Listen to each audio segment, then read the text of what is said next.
With the launch of the Apple iPhone 15 series is just a few months away, but since from last week, leaks are pouring in for that particular devices. One of the most important info is the USB-C is finally going to be coming to the iPhone 15 series thanks to new EU policy which forced Apple to make that change up till 2024. But Apple is Apple, how it's possible they are not find any new solution to earn money? So recently there is a rumor that Apple will limit the USB-C functionality on the iPhone 15 lineup for cables that are not approved by Apple. It means if you have a Samsung cable or any other USB-C cable, it will perform poorly. It will charge at a slower rate and also transfer the data at slower speeds. Yesterday, Shrimp Apple Pro, one of the top leaker out there, is also confirming that it's indeed true. The USB-C is made for iPhone is happening. Foxconn is already mass producing accessories like the AirPods and cables.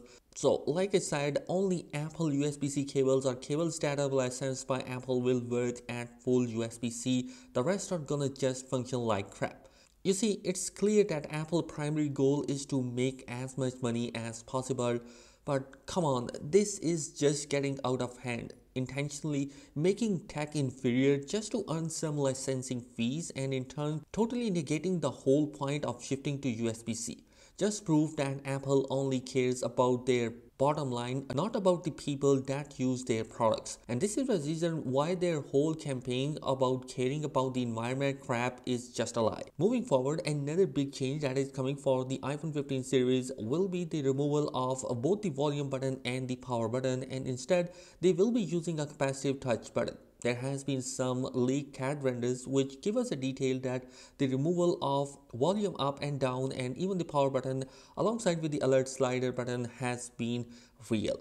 And moving on, the notch was introduced to the iPhone with the iPhone X 6 years ago in 2017, and even since year after year Apple has continue to use this on the front of their display. Even last year with the iPhone 14 they still didn't totally get rid of that, but it seems that this is finally changing with the iPhone 15, as not only the Pro but the regular 15 and the 15 Plus will also feature the dynamic island in a pill shaped cutout. But it seems that refresh rate still be 60 Hz on the regular variant, which is honestly is laughable in 2023. Even $100 phone come with a higher refresh rate display these days.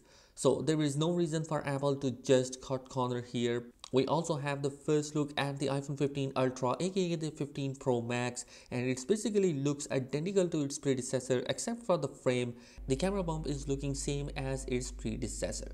And guys, that is it in this particular video. Let me know your thoughts in the comment section below. Did you like the concept of having a customized cable for the iPhone specifically? Drop your thoughts in the comment section below. Be sure to subscribe. Thanks for watching. Peace.